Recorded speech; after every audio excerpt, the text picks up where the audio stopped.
सियावर रामचंद्र की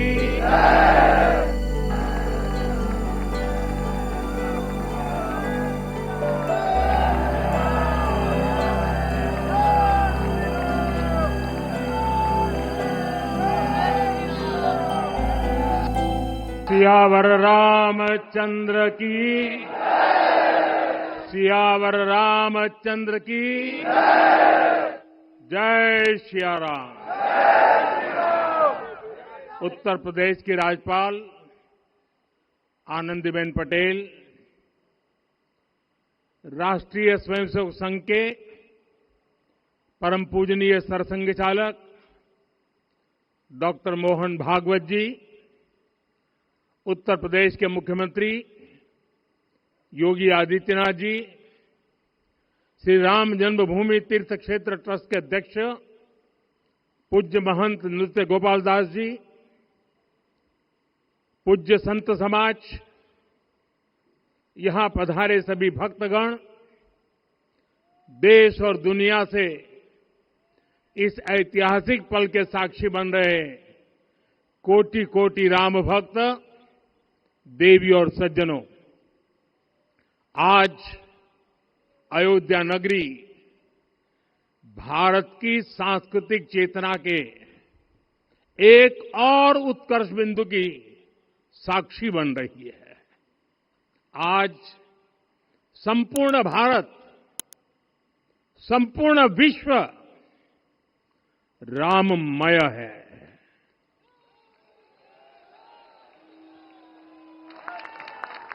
हर राम भक्त के हृदय में अद्वितीय संतोष है, असीम कृतज्ञता है, अपार अलौकिक आनंद है। सदियों के घाव भर रहे हैं, सदियों की वेदना आज विराम पा रही है। सदियों का संकल्प आज सिद्धि को प्राप्त हो रहा है। आज उस यज्ञ की पूर्णाहुति है जिसकी अग्नि 500 वर्ष तक प्रज्वलित रही। जो यज्ञ एक पल भी आस्था से डिगा नहीं, एक पल भी विश्वास से टूटा नहीं। आज भगवान श्री राम के गर्भगृह की अनंत ऊर्जा, श्री राम परिवार का दिव्य प्रताप इस धर्म ध्वजा के रूप में इस दिव्यतम भव्यतम मंदिर में प्रतिष्ठापित हुआ है। और साथियों, ये धर्म ध्वजा केवल एक ध्वजा नहीं, ये भारतीय सभ्यता के पुनर्जागरण का ध्वज है। इसका भगवा रंग, इस पर रचित सूर्यवंश की ख्याति, वर्णित ओम शब्द और अंकित कोविदार वृक्ष राम राज्य की कीर्ति को प्रतिरूपित करता है। ये ध्वज संकल्प है, ये ध्वज सफलता है, ये ध्वज संघर्ष से सृजन की गाथा है, ये ध्वज सदियों से चले आ रहे स्वप्नों का साकार स्वरूप है। ये ध्वज संतों की साधना और समाज की सहभागिता की सार्थक परिणति है। साथियों, आने वाली सदियों और सहस्त्र शताब्दियों तक ये धर्म ध्वज प्रभु राम के आदर्शों और सिद्धांतों का उद्घोष करेगा। ये धर्म ध्वज आह्वान करेगा सत्यमेव जयते नानृतम, यानी जीत सत्य की ही होती है, असत्य की नहीं। ये धर्म ध्वज उद्घोष करेगा सत्यम एक पदम, ब्रह्म सत्य धर्म प्रतिष्ठित, अर्थात सत्य ही ब्रह्म का स्वरूप है, सत्य में ही धर्म स्थापित है। ये धर्म ध्वज प्रेरणा बनेगा, प्राण जाए पर वचन न जाहिए, अर्थात जो कहा जाए वही किया जाए। ये धर्म ध्वज संदेश देगा कर्म प्रधान विश्व रची राखा, अर्थात विश्व में कर्म और कर्तव्य की प्रधानता हो। ये धर्म ध्वज कामना करेगा बैर न विग्रह आस न त्रासा, सुखमय ताही सदा सब आशा, यानी भेदभाव पीड़ा परेशानी से मुक्ति, समाज में शांति और सुख हो। ये धर्म ध्वज हमें संकल्पित करेगा नहीं दरिद्र को दुखी न दीना, यानी हम ऐसा समाज बनाएं जहां गरीबी न हो, कोई दुखी या लाचार न हो। साथियों, हमारे ग्रंथों में कहा गया है आरोपितम ध्वजम दृष्ट्वा, ये अभिनंदनित धार्मिका ते अपि सर्वे प्रमुच्यते महापातक कोटि भी, यानी जो लोग किसी कारण मंदिर नहीं आ पाते और दूर से मंदिर के ध्वज को प्रणाम कर लेते हैं, उन्हें भी उतना ही पुण्य मिल जाता है। साथियों, ये धर्म ध्वज भी इस मंदिर के ध्येय का प्रतीक है। ये ध्वज दूर से ही रामलला की जन्मभूमि के दर्शन कराएगा और युगों युगों तक प्रभु श्री राम के आदेशों और प्रेरणाओं को मानव मात्र तक पहुंचाएगा। साथियों, मैं संपूर्ण विश्व के करोड़ों राम भक्तों को इस अविस्मरणीय क्षण की, इस अद्वितीय अवसर की हार्दिक शुभकामनाएं देता हूं। मैं आज उन सभी भक्तों को भी प्रणाम करता हूं, हर उस दानवीर का भी आभार व्यक्त करता हूं जिसने राम मंदिर निर्माण के लिए अपना सहयोग दिया। मैं राम मंदिर के निर्माण से जुड़े हर श्रमवीर, हर कारीगर, हर योजनाकार, हर वास्तुकार, सभी का अभिनंदन करता हूं। साथियों, अयोध्या वह भूमि है जहां आदर्श आचरण में बदलते हैं। यही वह नगरी है जहां श्री श्री राम ने अपना जीवन पथ शुरू किया था। इसी अयोध्या ने संसार को बताया कि एक व्यक्ति कैसे समाज की शक्ति से पुरुषोत्तम बनता है। जब श्री राम अयोध्या से वनवास को गए तो वे युवराज राम थे, लेकिन जब लौटे तो मर्यादा पुरुषोत्तम बनकर के आए और उनके मर्यादा पुरुषोत्तम बनने में महर्षि वशिष्ठ का ज्ञान, महर्षि विश्वामित्र की दीक्षा, महर्षि अगस्त्य का मार्गदर्शन, निषाद राज की मित्रता, मां शबरी की ममता, भक्त हनुमान का समर्पण, इन सब की अनगिनत ऐसे लोगों की महत्वपूर्ण भूमिका रही है। साथियों, विकसित भारत बनाने के लिए भी समाज की इसी सामूहिक शक्ति की आवश्यकता है। मुझे बहुत खुशी है कि राम मंदिर का दिव्य प्रांगण भारत के सामूहिक सामर्थ्य की भी चेतना स्थली बन रहा है। यहां सप्त मंदिर बने हैं। यहां माता शबरी का मंदिर बना है, जो जनजातीय समाज के प्रेम भाव और आतिथ्य परंपरा की प्रतिमूर्ति है। यहां निषादराज का मंदिर बना है।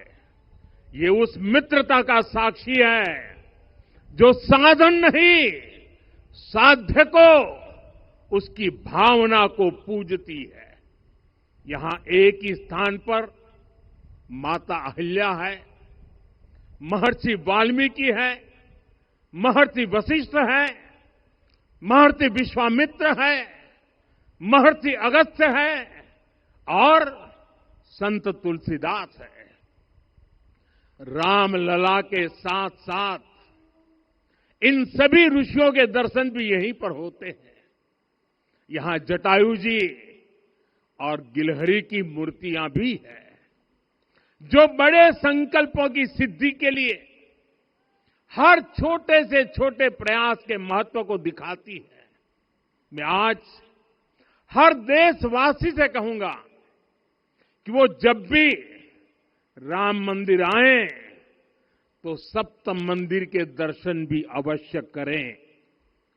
ये मंदिर हमारी आस्था के साथ साथ मित्रता, कर्तव्य और सामाजिक सद्भाव के मूल्यों को भी शक्ति देते हैं। साथियों, हम सब जानते हैं हमारे राम भेद से नहीं, भाव से जुड़ते हैं। उनके लिए व्यक्ति का कुल नहीं, उसकी भक्ति महत्वपूर्ण है। उन्हें वंश नहीं,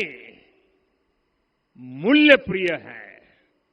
उन्हें शक्ति नहीं, सहयोग महान लगता है। आज हम भी उसी भावना से आगे बढ़ रहे हैं।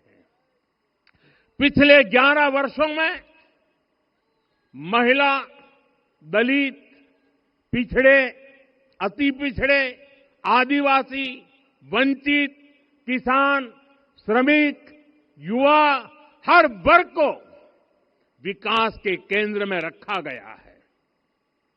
जब देश का हर व्यक्ति, हर वर्ग, हर क्षेत्र सशक्त होगा, तब संकल्प की सिद्धि में सबका प्रयास लगेगा। और सबके प्रयास से ही 2047 जब देश आजादी के 100 साल मनाएगा, हमें 2047 तक विकसित भारत का निर्माण करना ही होगा। साथियों, रामलला की प्राण प्रतिष्ठा के ऐतिहासिक अवसर पर मैंने राम से राष्ट्र के संकल्प की चर्चा की थी। मैंने कहा था कि हमें आने वाले 1000 वर्षों के लिए भारत की नींव मजबूत करनी है।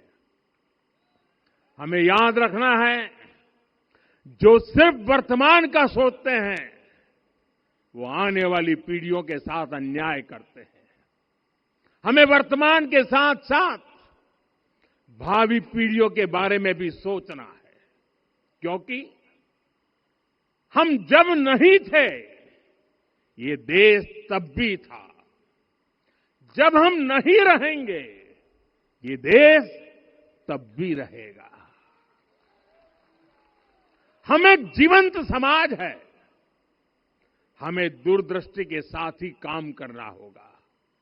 हमें आने वाले दशकों आने वाली सदियों को ध्यान में रखना ही होगा। और साथियों, इसके लिए भी हमें प्रभु राम से सीखना होगा। हमें उनके व्यक्तित्व को समझना होगा। हमें उनके व्यवहार को आत्मसात करना होगा। हमें याद रखना होगा, राम यानी आदर्श, राम यानी मर्यादा, राम यानी जीवन का सर्वोच्च चरित्र, राम यानी सत्य और पराक्रम का संगम। दिव्य गुणे शक्र समो रामः सत्य पराक्रमः। राम यानी धर्म पथ पर चलने वाला व्यक्तित्व। रामः सत्पुरुषो लोके सत्यः सत्यपरायणः। राम यानी जनता के सुख को सर्वोपरि रखना, प्रजा सुखत्वे चंद्रस्य। राम यानी धर्म और क्षमा का दरिया। वसुधाया क्षमा गुणे है। राम यानी ज्ञान और विवेक की पराकाष्ठा। बुद्ध या बृहस्पति तुल्य। राम यानी कोमलता में दृढ़ता। मृदु पूर्वज भाषते। राम यानी कृतज्ञता का सर्वोच्च उदाहरण। कदाचन नोपकारेण कृति नैकेन तुष्यति। राम यानी श्रेष्ठ संगति का चयन। शीला वृद्धे ज्ञान वृद्धे वयोवृद्धे च सज्जनै। राम यानी विनम्रता में महाबल। वीर्यवान च वीर्येण महता स्वेन विस्मितः। राम यानी सत्य का अडिग संकल्प। न च अनुत्र कथो विद्वान। राम यानी जागरूक, अनुशासित और निष्कपट मन। निस्तिंद्र अपम्रत च स्वदोष परदोषवित। साथियों, राम सिर्फ एक व्यक्ति नहीं, राम एक मूल्य है, एक मर्यादा है, एक दिशा है। अगर भारत को साल 2047 तक विकसित बनाना है, अगर समाज को सामर्थ्यवान बनाना है, तो हमें अपने भीतर राम को जगाना होगा। हमें अपने भीतर के राम की प्राण प्रतिष्ठा करनी होगी। और इस संकल्प के लिए आज से बेहतर दिन और क्या हो सकता है। साथियों, 25 नवंबर का यह ऐतिहासिक दिन अपनी विरासत पर गर्व का एक और अद्भुत क्षण लेकर आया है। इसकी वजह है धर्म ध्वजा पर अंकित कोविदार वृक्ष। ये कोविदार वृक्ष इस बात का उदाहरण है कि जब हम अपनी जड़ों से कट जाते हैं तो हमारा वैभव इतिहास के पन्नों में दब जाता है। साथियों, जब भरत अपनी सेना के साथ चित्रकूट पहुंचे तो लक्ष्मण ने दूर से ही अयोध्या की सेना को पहचान लिया। ये कैसे हुआ, इसका वर्णन वाल्मीकि जी ने किया है। और वाल्मीकि जी ने क्या वर्णन किया है? उन्होंने कहा है, विराजित उद्गत स्कंधम कोविदार ध्वजः रथे। लक्ष्मण कहते हैं, राम, सामने जो तेजस्वी प्रकाश में विशाल वृक्ष जैसा ध्वज दिखाई दे रहा है, वही अयोध्या की सेना का ध्वज है। उस पर कोविदार का शुभ चिन्ह अंकित है। साथियों, आज जब राम मंदिर के प्रांगण में कोविदार फिर से प्रतिष्ठित हो रहा है,